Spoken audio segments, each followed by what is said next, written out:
Bonjour à tous.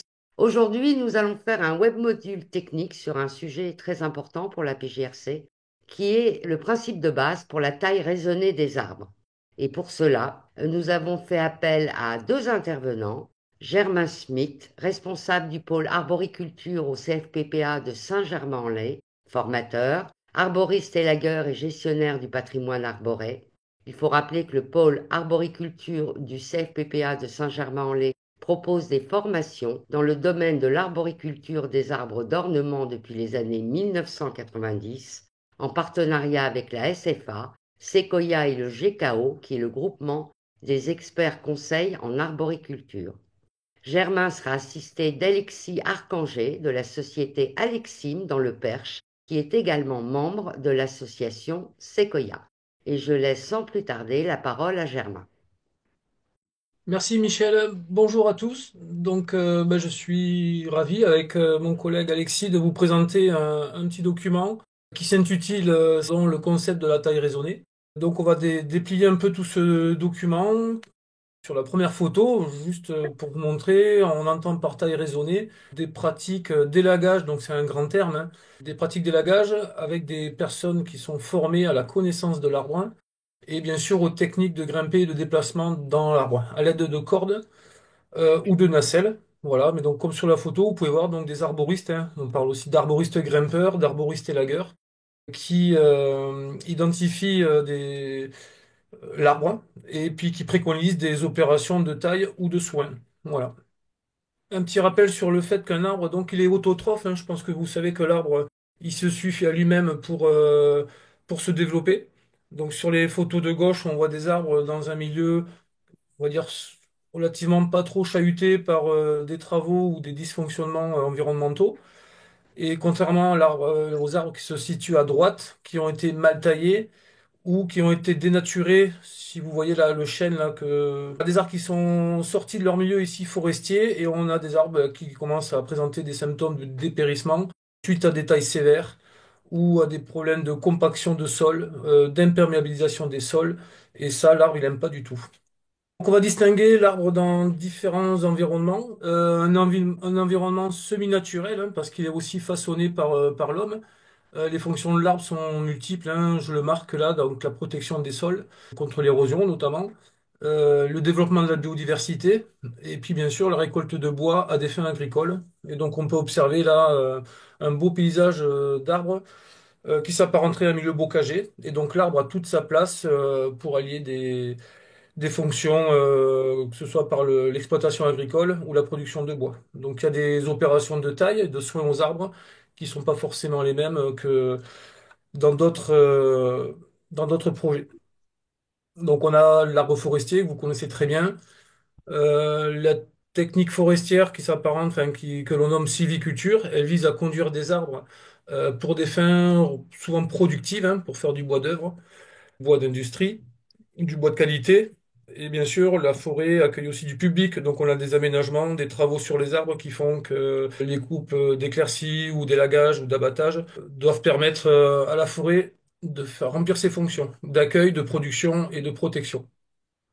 L'arbre à fruits, donc plutôt l'arboriculture fruitière, donc ça c'est un domaine que je ne connais pas très très bien, mais on a encore des arbres avec des techniques de taille propres à chaque espèce, et notamment dans le but de produire des cagettes de fruits.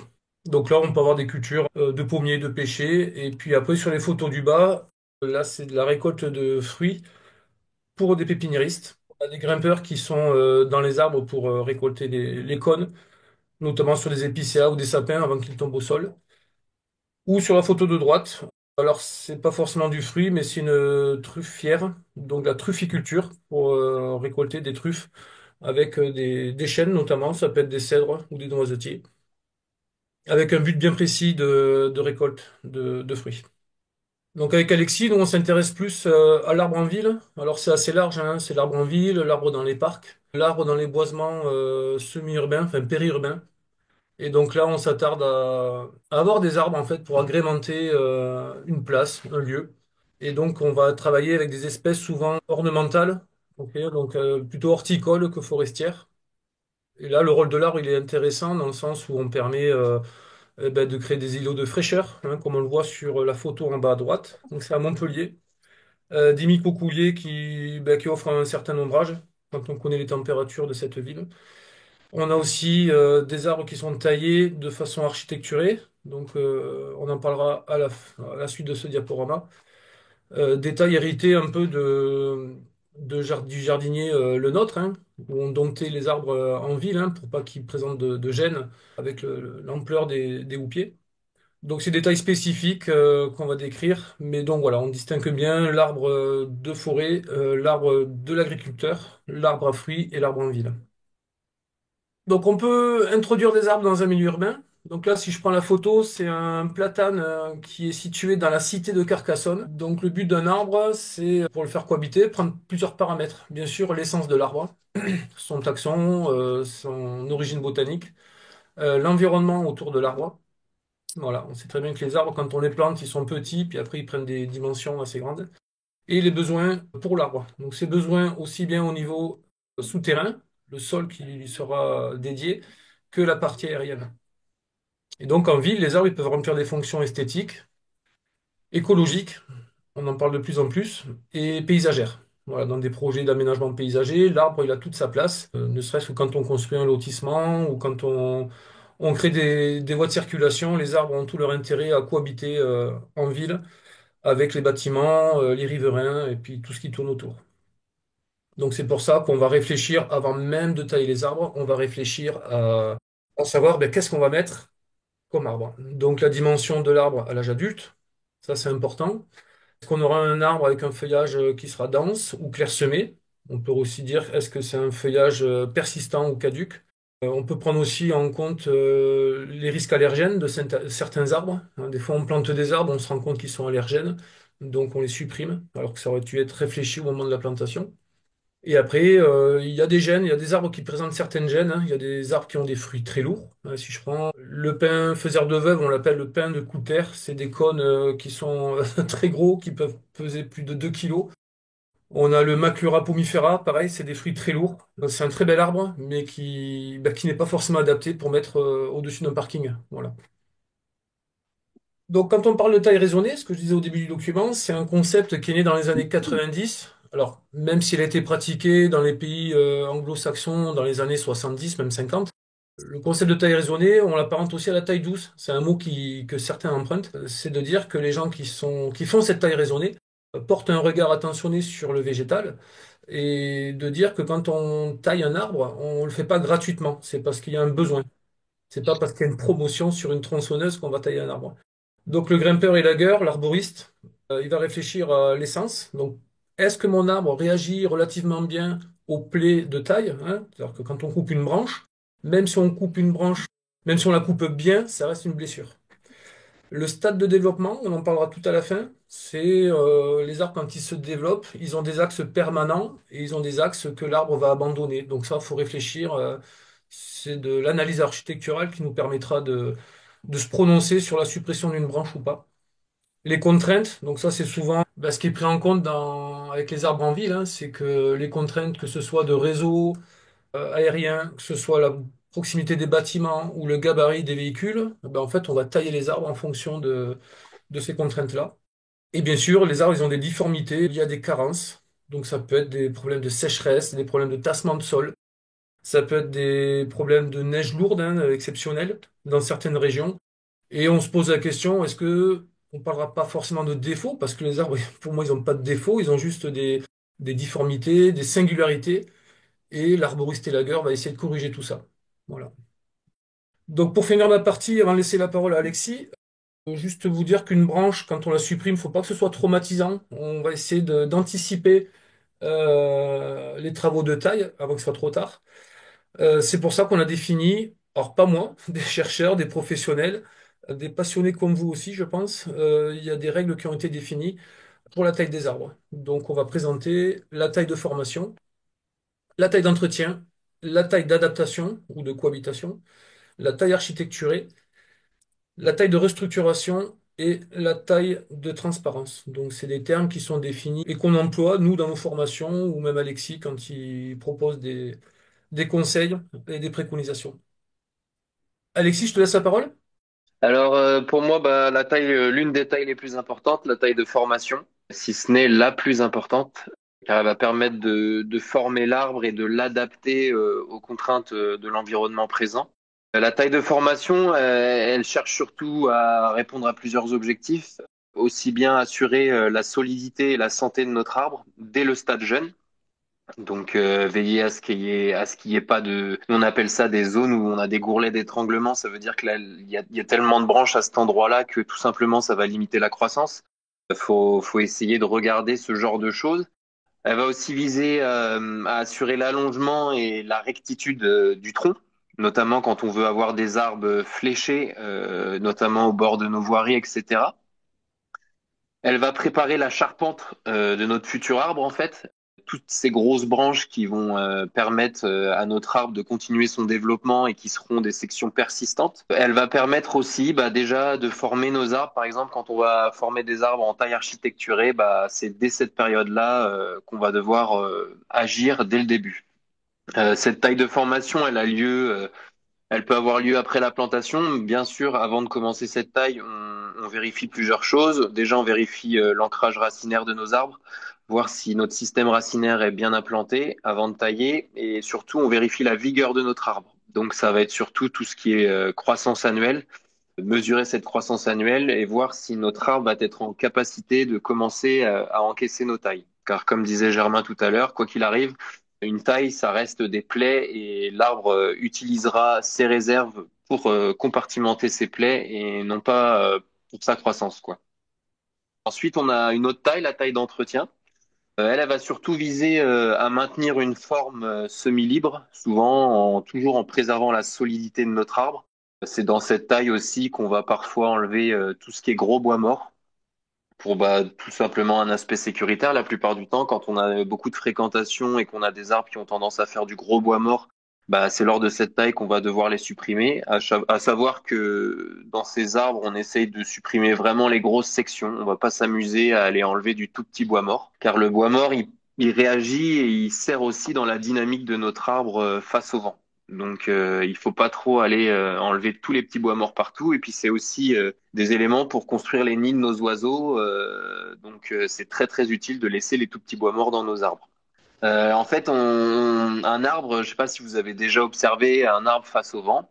Vous pourrez le faire quand vous aurez du vent. Vous verrez que chaque branche ne réagit pas de la même manière. Vous allez avoir d'un côté une branche qui va réagir de manière horizontalement. Celle qui va être juste à côté, elle va bouger verticalement. Et l'autre d'à côté va faire des cercles. En fait, chaque branche va bouger d'une manière différente. Et ce bois mort, lui, bah, quand c'est des tout petites sections, il va tout simplement absorber aussi les vents. Quand on a des forts vents, ça va absorber les vents.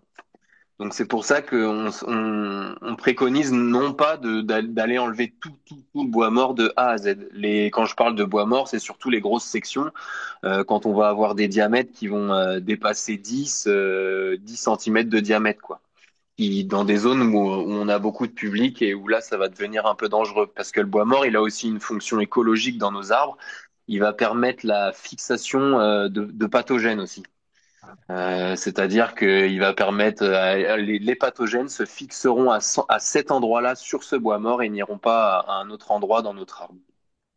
Donc le bois mort est aussi très très important dans nos arbres. Donc les fréquences de taille, ouais, pour les tailles d'entretien, c'est tous les 4, 5, 6 ans.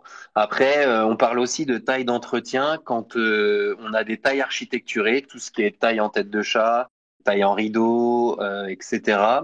Où là, on va devoir, par exemple pour la taille en tête de chat, revenir aux anciennes coupes tous les 2 ans maximum.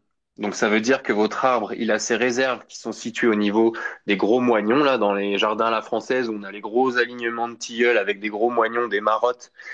Là, tous les 2 ans, on va venir supprimer les réitérations, tout simplement parce qu'il ne faut pas attendre plus longtemps, parce que sinon les réserves vont migrer plus haut dans notre arbre. Taille en rideau, c'est pareil, c'est une taille très régulière pour maintenir de la forme architecturée. Donc là aussi, on parle de taille d'entretien, car on remet notre arbre à sa taille de base, quoi. Ensuite, l'une des tailles qu'on réalise beaucoup dans notre métier, la taille d'adaptation, taille de cohabitation. Souvent, c'est pour faire cohabiter notre arbre avec tout ce qui est réseau aérien. par exemple les façades, les lignes aériennes, etc. Donc c'est une taille qui est énormément réalisée. Mais aussi, cette taille-là, c'est tout ce qui est gabarit routier. Ça permet d'adapter notre arbre aussi bien au gabarit pédestre qu'au gabarit des vélos, qu'au gabarit des camions. Cette taille de cohabitation, le but, quand on la réalise, c'est qu'on ne va traiter que la zone en contrainte. On va pas s'amuser à aller tailler autre part dans notre arbre, on va vraiment traiter que la zone en contrainte. Parce que souvent, à cet endroit-là, on va faire pas mal de coupes. Et du coup, vaut mieux pas aller s'amuser à titiller notre arbre autre part. Faut concentrer notre action dans la zone de contrainte. Le but de cette taille, c'est qu'on va essayer, par exemple, quand on veut éloigner un arbre d'un bâtiment, on va essayer de revenir sur un relais potentiel ou un tire-sève qui va permettre, lui, de reprendre la croissance un peu plus vers le haut plutôt que de continuer à aller vers le bâtiment. Donc ça, c'est des tailles qui sont assez régulières aussi. Souvent, moi, quand j'en fais, c'est tous les 4-5 ans, quoi. C'est vraiment de l'adaptation, du remonté de couronne, des choses comme ça, les bâtiments. Alexis, je peux compléter? Ouais, vas-y. Juste pour commenter les deux photos, donc à gauche, on a un marronnier à proximité d'un bâtiment. Et donc là, on vient juste réduire, comme tu l'as dit Alexis, les branches sur un tire-sève, hein. Ça évite que notre arbre, en fait, il rejette en tous sens et du fait de revenir trop régulièrement. Donc là, en fait, on vient juste imaginer qu'il y a à peu près 2 mètres de distance, là, 1,50 m à 2 mètres entre le bout des branches et la toiture. Donc sur du marronnier qui ont été mutilés à une certaine époque. Et là, c'est un platane, en fait, qui se développe naturellement, mais on est en ville, des villes nouvelles, où on n'a plus de réseau aérien, tout est enterré. Mais on avait le souci ici du gabarit pour les bus et au côté piéton aussi, hein. Je sais pas si vous voyez à peu près, là, il y Ouais. a un petit trou, la branche, elle est à 2 mètres, donc on ne peut pas se permettre de garder ça. Voilà. J'ai une question, on me demande si ce genre de taille va affaiblir, à la longue, affaiblir l'arbre. L'arbre, sur ce genre de taille, il va s'y habituer. Et comme on va pas les réduire, c'est des tailles qu'on essaye de faire assez rapidement pour pas aller couper de la grosse section. Si on ne coupe pas de la grosse section, automatiquement, on va toujours revenir sur de la petite section et notre arbre, il va compartimenter beaucoup mieux ses plaies de taille et ça va moins l'affaiblir que si on s'amuse à enlever carrément des charpentières de gros diamètre. Le but, c'est de pouvoir intervenir le plus tôt possible pour aller couper du petit, car sur un arbre, il faut mieux couper du petit partout que s'amuser à couper des grosses sections parce que l'effet recherché, eh ben, il sera pas là. Parce que si on coupe une grosse section, votre arbre, il va réitérer énormément et l'effet recherché, il sera pas là. Et d'autant plus qu'on va l'affaiblir, on va créer une porte d'entrée pour les pathogènes parce que quand on commence à dépasser des plaies de coupe de 10 cm de diamètre sur des arbres qui compartimentent moyennement, et ben c'est une porte d'entrée pour les pathogènes tout simplement.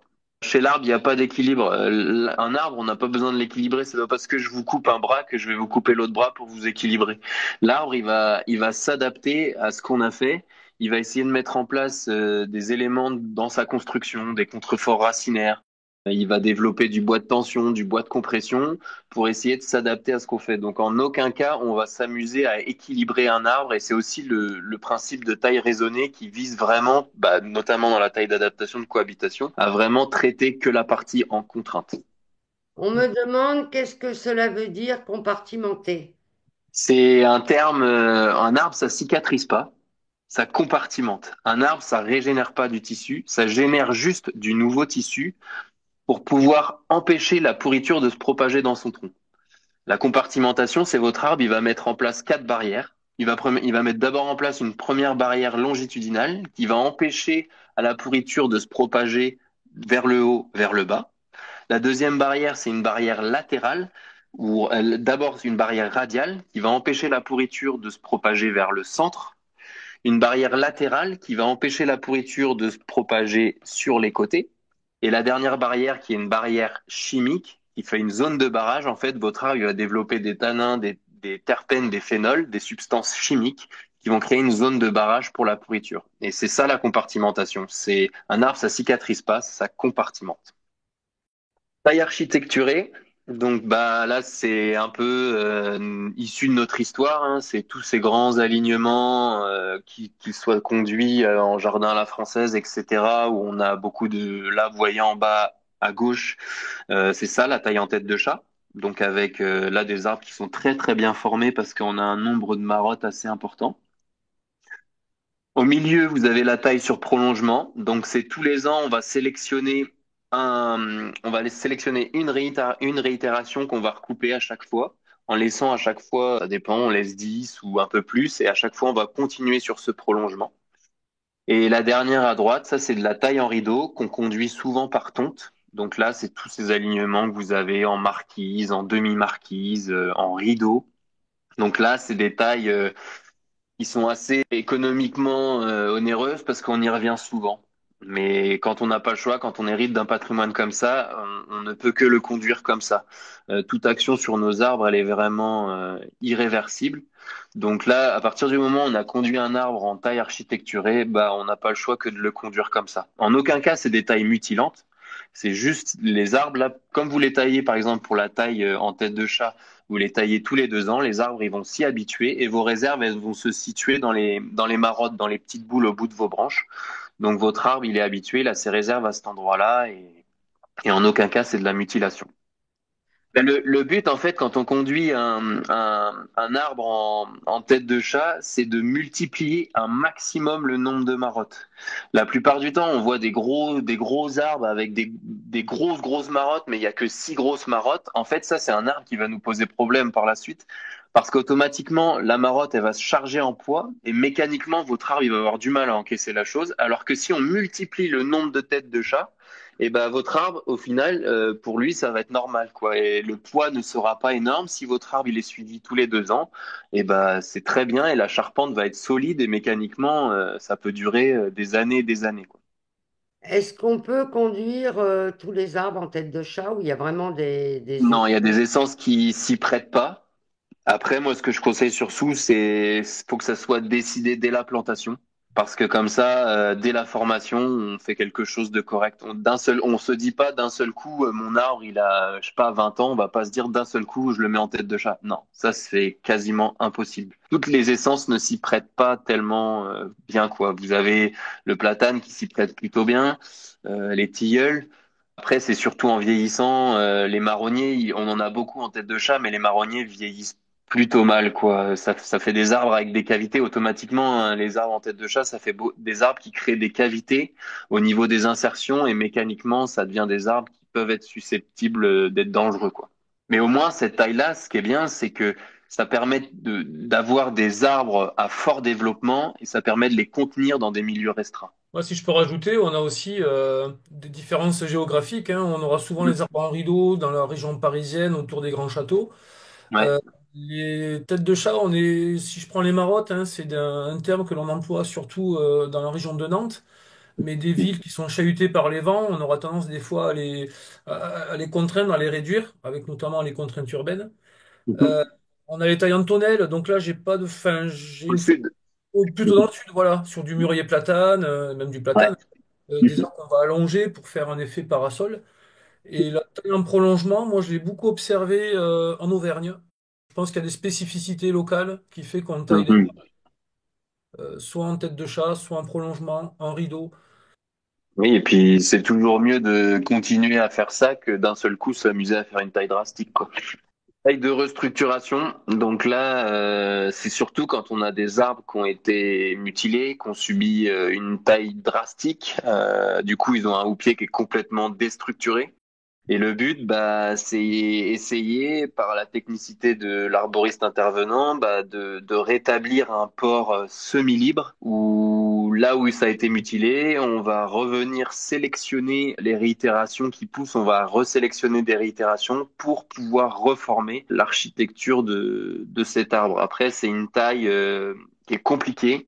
Mécaniquement, faut vraiment bien voir son arbre, bien imaginer l'architecture et là, faut vraiment s'y connaître et faire appel à des professionnels. C'est pas quelque chose qu'on peut faire tout seul.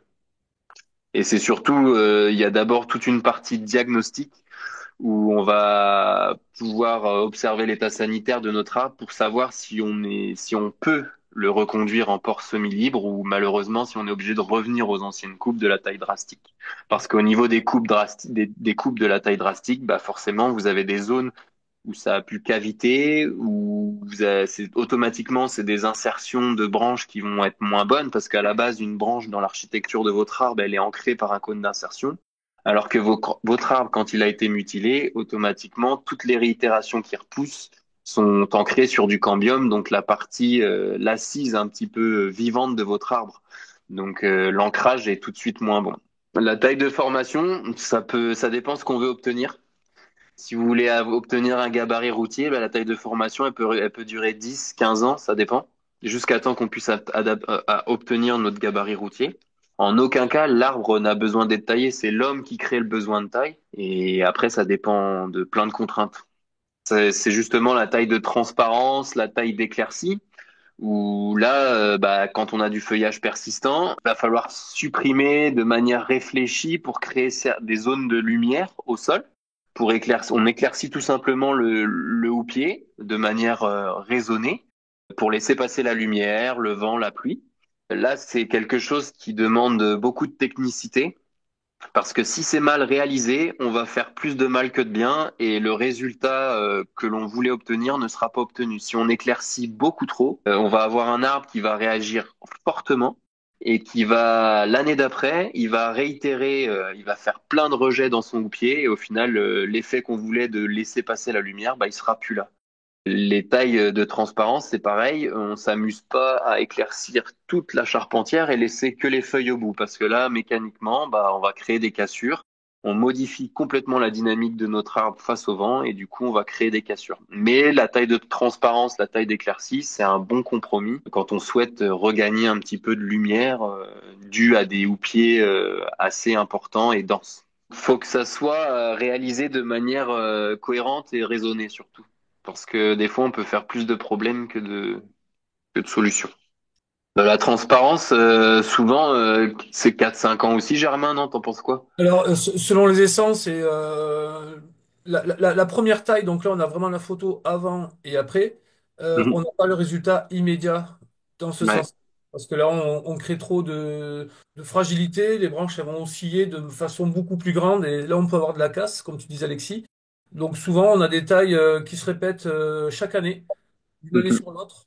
Et une fois qu'on a commencé à travailler sur ce qu'on appelle aussi les tailles en forme en nuage, hein, une fois Ouais, qu'on nuage. on commence à avoir cette forme-là, on a des tailles qui s'espacent tous les 2, 3, voire 4 ans. En fait, ça dépend du Ouais, tempérament de l'essence. Voilà. la vigueur, quoi. La vigueur. Ça dépend. Ouais. Enfin, c'est pas le problème des arbres, des fois, je pense que le problème à la plantation, c'est qu'on se rend pas compte qu'on plante un arbre avec un feuillage persistant. Si je prends le magnolia, c'était ça l'arbre, Michel? Oui, Oui. oui, c'est Magnolia ça. grande Croix. On est d'accord, on est sur du feuillage très dense, des feuilles très épaisses qui ont du mal à vraiment se décomposer. Donc il y a ça. Et puis l'espacement entre les arbres, il est aussi important parce que quand on plante trop serré, eh ben, on a une couverture du houppier qui fait qu'au sol, on n'a plus de lumière. Donc là, je pense que c'est aussi le rôle du paysagiste, hein, quand on fait des aménagements, de se positionner sur la distance de plantation entre deux arbres et puis le feuillage. Est-ce qu'il est dense? Est-ce qu'il est caduc? Pourquoi on taille un arbre? Et Alexis l'a très bien dit. Est-ce que mon véhicule, quand il est sur la route, il touche les branches? On est d'accord que bah, il faut maintenir l'arbre avec un certain gabarit. Est-ce que j'ai des grosses branches mortes qui mécaniquement bah, tiennent pas, donc risquent de tomber au sol et sur quelqu'un? Après, pareil, on a des vieux arbres, bien sûr, qui s'affaissent, qui ont des cavités. Ben après, il faut voir, des fois, on ne taille pas les arbres, on met un périmètre de sécurité autour et on ne touche pas aux arbres. Ouais, on aurait dû rajouter une diapo, la non-taille. La non-taille, ouais, tout à fait. Oui, parce que ça, c'est un... Par exemple, les anglo-saxons, notamment les Américains, ne taillent pas pratiquement. Il y a une Les photo, Américains, si, ils taillent, mais les Anglais, non, presque pas, ouais. voilà. Mais vous avez une photo, vous savez, le livre de Philippe Drenou, Oui. Oui. la taille. Bon, ben, il y a une photo d'un arbre à Brooklyn. Brooklyn, on ne peut pas dire que ce soit pas urbain. Et l'arbre, il est en port libre, Oui, complètement. bah, les Anglais sont quand même précurseurs de toutes ces techniques-là, hein. Ils arrivent à gérer du patrimoine arboré assez vieillissant et mature dans du milieu urbain. Nous, pour l'instant, on a un peu de retard, mais on est en train de le rattraper au fur et à mesure. Mais il faut s'inspirer de leur modèle, ça c'est clair et net. Je pense qu'en France, on est assez interventionniste parce qu'on a un héritage, alors soit Ouais, par le jardinier de Louis, enfin des Louis, et voilà, ou même les arbres qu'on a dans le milieu agricole.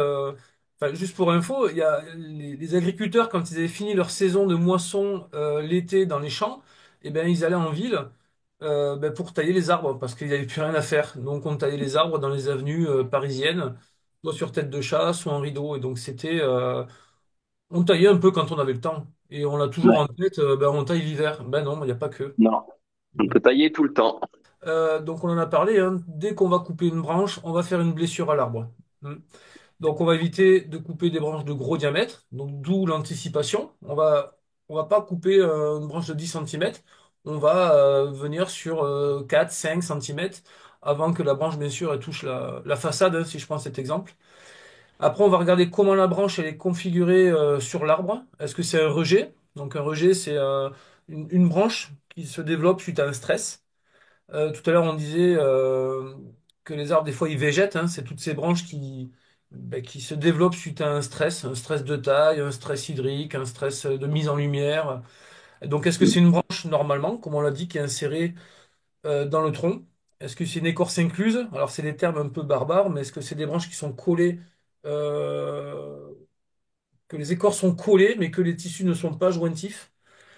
Est-ce que c'est une branche qui retombe? Voilà, donc selon l'architecture de l'arbre, on est d'accord. Selon si c'est un tilleul, un marronnier, un chêne ou un arbre en tête de chat, bon, on ne coupera pas la branche de la même manière. Ce qu'il faut ménager, ce qu'on a dit tout à l'heure par rapport à cette zone de recouvrement, quand les arbres ils compartimentent, donc il met bien en place des barrières pour pas que la pourriture se développe dans l'arbre.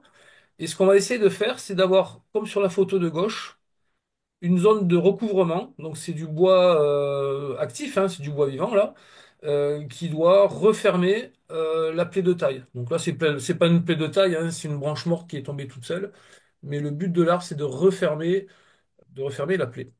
Sur la photo de droite, vous avez vu là, donc c'est une branche de cèdre qui a été coupée, et la zone de recouvrement, on la voit très bien, hein, le bois il est blanc, ben, la zone de recouvrement a été atteinte. Ok, donc en fait, on n'aurait jamais dû attaquer avec la tronçonneuse ou la scie cette zone de recouvrement. Donc on va essayer de bien choisir son outil, hein. On est d'accord quand on coupe des branches, soit c'est le sécateur, ou la scie, ou la tronçonneuse. Moi je pense qu'Alexis, on est d'accord que souvent l'élagueur, il travaille beaucoup Ah plus. si, la Euh, plupart du temps, on travaille avec des scies ou des toutes petites élagueuses vraiment, mais on n'est pas avec nos grosses tronçonneuses. ouais. Ça, c'est clair et net. Donc après les branches, bon là c'est de la technique, hein, ça c'est à regarder, mais ça se coupe en plusieurs fois, hein. On coupe pas une branche à ras du tronc au risque que ça déchire sur le support. Des scies japonaises qui coupent en tirant. Voilà. Et selon les arbres, pour bien faire les choses, un peu comme on fait en arboriculture fruitière, on essaie de désinfecter ces outils, hein, parce que l'outil il est porteur de pathogènes, hein, donc c'est vrai que ça, c'est juste de la bonne pratique, de la taille selon les règles de l'art, c'est bien de désinfecter ces outils, surtout quand on coupe des branches qui sont infectées par des champignons. Donc là, vite fait, donc ça fait référence à ce qu'on disait tout à l'heure, quand l'arbre il était jeune, jeune adulte, adulte ou sénescent, les arbres ils passent par différents stades de développement. Donc ça a été décrit par des scientifiques, hein. Avant, l'architecture de l'arbre, on se disait juste, eh ben, c'est un tronc, des charpentes, des branches et des feuilles. Et en fait, on s'est rendu compte que les arbres ils construisaient les charpentes selon des critères, des ordres bien définis. C'est pour ça que quand on est sur un arbre jeune, on est vraiment dans la phase d'édification du tronc. On n'a toujours pas cette première fourche-là. Et donc le Mm. but d'un arbre jeune, ben, on est d'accord, c'est de construire son tronc. Et ce tronc, on peut très bien le stopper à n'importe quel âge. Si je veux un tronc à 3 mètres, eh ben, je viens couper le point de croissance et j'aurai des troncs qui feront tous 3 mètres de hauteur. Mm. Voilà. Si je veux un arbre en port libre, eh ben justement, on va pas couper le point de croissance. Et ça, c'est le souci qu'on rencontre des fois quand on plante des arbres. Il y a des gens qui plantent. OK, j'ai besoin d'une bêche, d'une pelle. Ils ont un sécateur dans la poche et je comprends pas pourquoi ils viennent couper le point de croissance. Là, c'est issu des dogmes de l'habillage. L'habillage, l'habillage. On a Voilà. eu tendance à habiller les arbres quand on les plantait. Alors déjà qu'ils stressent à la plantation, quand on le met dans un sol nouveau, pourquoi irait-on le stresser à lui couper le point de croissance? Donc tout à l'heure, je parlais qu'il y avait un angle de coupe bien réfléchi pour couper sa branche. Donc ça s'observe quand on regarde la branche sur le côté. Donc la branche, elle partait sur la droite ici, là. Et donc on a une zone qu'on appelle le col. Donc le col, c'est une zone qui est plus ou moins large ou longue. parce qu'il n'est pas évident. Et au-dessus, on a une ride, on appelle ça la ride de l'écorce. En fait, la ride, elle se plie, enfin, ça fait des pliures, et c'est à partir de cette zone-là, de la ride et du col, qu'on réalise son angle de coupe. Donc, c'est pas au millimètre près, hein, parce qu'on n'est pas dans l'arbre pour savoir exactement où, mais on est d'accord que quand on coupe une branche, on va essayer de ménager la zone de recouvrement. Là, juste en bas, c'est encore des termes un peu techniques tirés de l'architecture des arbres. Donc, soit on va garder un tire-sève, ce qu'on appelle une branche relais. Alors, du coup, c'est celle-ci là. Ici, là, on va garder la branche relais du dessous, donc hippo par en dessous. Ok, donc quand on veut réduire une branche, on peut très bien couper celle du dessus, là, vous voyez. Et on va essayer de garder une branche de relais. Et pour bien faire, la branche qui prend le relais, elle doit avoir un diamètre au moins de moitié de l'axe porteur. Mm. C'est-à-dire que si j'ai une branche ici qui fait 10 centimètres, mon relais, mon tire-sève, il fait au moins 5 centimètres à la base. Et là, dans le cas inverse, je garde un tire-sève épitone. Donc je vais garder le tire-sève qui vient par-dessus. Et donc on va couper cette branche ici. Donc là, c'est du schéma. Mais quand on vient réduire des branches par rapport à une contrainte, ou mettre un gabarit, ou proximité d'une maison, on va essayer de travailler sur ces fameux tire-sève, Mm. en respectant pareil un angle de coupe. On aura tendance à avoir des ramifications hypotoniques. Ok? Imaginez qu'un arbre jeune, en fait, il va vouloir se Et ramifier c'est allé. par le bas. Ok? Et après, quand on arrive sur des arbres jeunes adultes au début, surtout adultes, on aura des ramifications par le haut. Et puis, Épitoniques. Donc la priorité des branches à garder pour les arbres adultes, c'est des épitones. Et pour des arbres jeunes, on va garder des hypotones. Donc, Cotonou, nous, dans les arbres d'ornement, on va surtout parler des arbres, des tire-sèves hypotones et épitones. au Python. On arrive à la fin du document. Donc, tu en as parlé tout à l'heure, Michel. C'était juste pour finir sur les concepts de taille raisonnée. Donc, l'association Sequoia, hein, c'est un collectif de sociétés à laquelle on est adhérent, nous, Centre de formation et Alexis.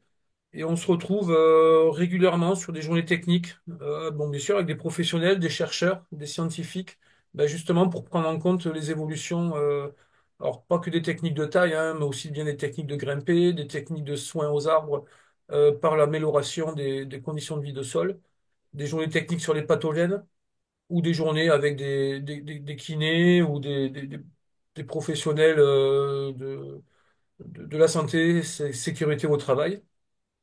Voilà, donc vous avez le contact, vous avez ce site là où vous retrouverez des sociétés qui sont respectueuses des arbres et la Société française d'arboriculture qui vulgarise les bonnes pratiques de gestion et d'entretien des arbres. Bah, le haubanage, moi, je suis plutôt pour. Après, la plupart du temps, le haubanage, c'est plus pour rassurer psychologiquement qu'autre chose. Si votre arbre il s'est développé de telle manière et qu'il a mis en place tout ce qu'il fallait, qu'il a mis en place des organes adaptatifs, qu'on diagnostique et qu'on expertise vraiment bien cet arbre, la plupart du temps, les haubans, ils sont là juste pour un intérêt psychologique parce qu'on a peur qu'à cet endroit-là, ça casse et que les cibles qui seront visées seront importantes. Le haubanage, c'est une technique que j'apprécie parce que on consolide un arbre, mais sans rentrer dans son intégrité vraiment. Après, le problème du haubanage, c'est quelque chose qui doit être suivi. Les haubans, quand on pose du hauban textile, ça se change tous les 7 ans. Donc c'est quelque chose qui doit être suivi parce que dans l'arbre, on va poser du cordage, on va faire des épissures de manière manuelle. Et du coup, il faut veiller à ce qu'il n'y ait pas étranglement de nos axes, il faut respecter des angles. On a des fiches constructeurs en fonction du haut banc qu'on pose avec des angles à respecter. Donc c'est quelque chose qui doit être suivi, le haubanage. Parce que le problème, c'est qu'à partir du moment, le haut il se rétrécit de 13 centimètres par année quand l'arbre est soumis vraiment à des vents et à un soleil important, la matière se rétrécit.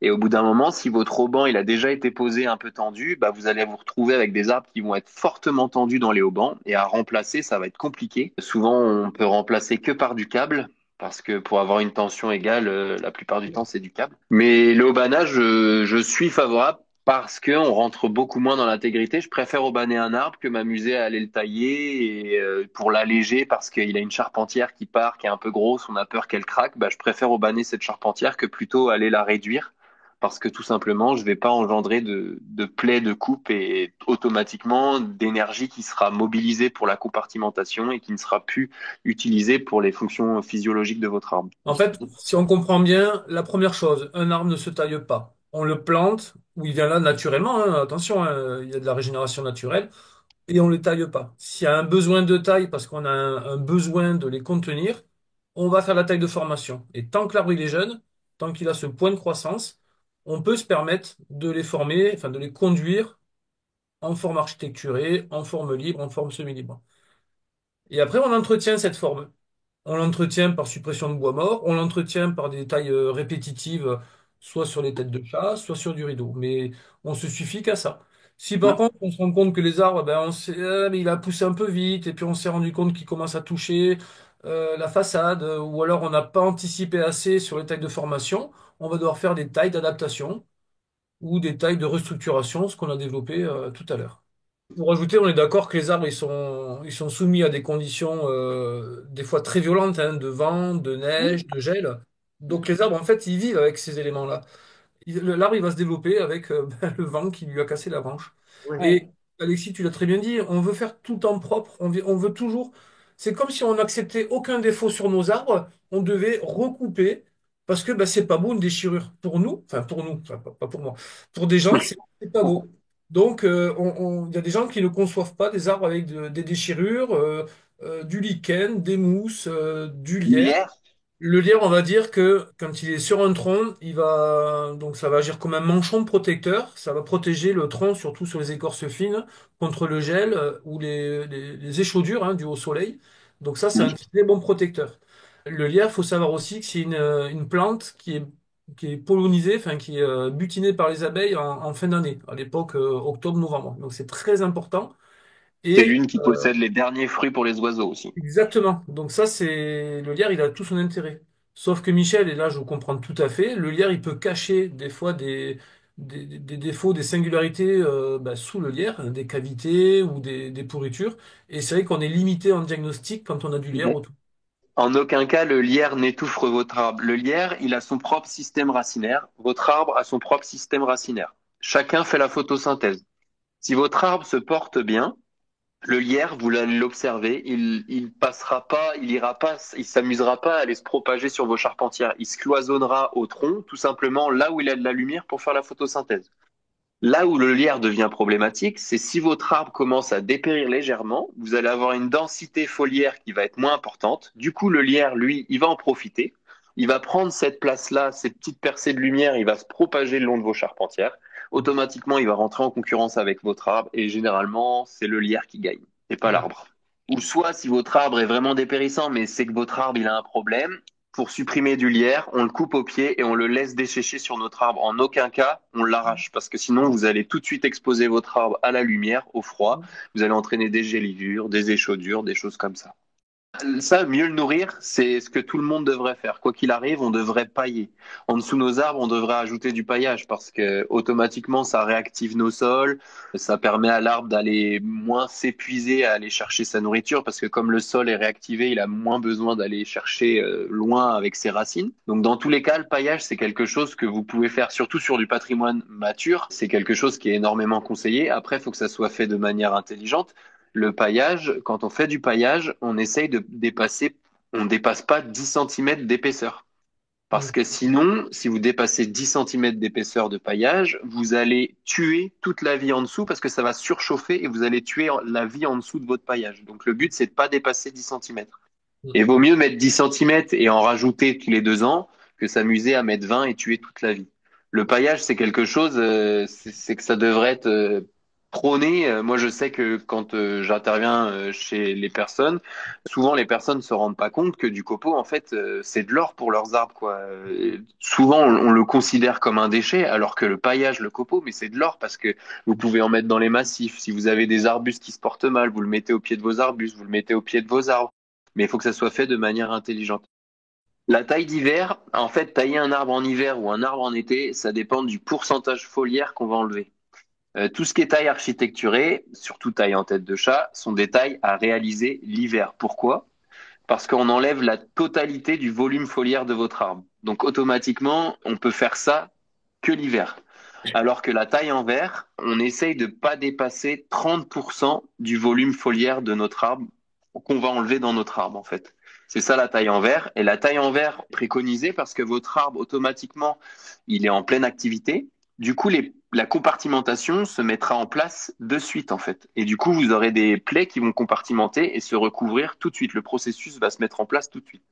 Alors que tout ce qui est dogme où on disait les lagages, c'est l'hiver, c'est l'automne, toute cette période d'hiver-automne, la compartimentation, elle ne se met pas en place. Vous avez des plaies qui sont exposées au vent, aux pathogènes, au gel, etc. Et la compartimentation, elle ne va débuter qu'au débourrement de votre arbre. Et c'est surtout en fonction de ce qu'on va enlever. Mais comme le disait tout à l'heure Germain, on peut tailler toute l'année. Il faut juste éviter deux périodes, le débourrement, donc c'est-à-dire la montée de sève, quand vos bourgeons vont exploser et créer leurs feuilles, et la descente de sève, c'est-à-dire la chute des feuilles, Et la mise en réserve, hein. Ouais. et la mise en réserve. Mais ça, c'est des concepts de taille qui ont été démontrés dans les années, voilà, ce que je disais tout à l'heure, hein, dans les années 70-80. Et on a toujours en tête de dire il faut tailler l'hiver, il n'y a que l'hiver. Et en fait, faut sortir un peu de ces clichés hein, qui sont ancrés, quoi, un peu trop à mon goût.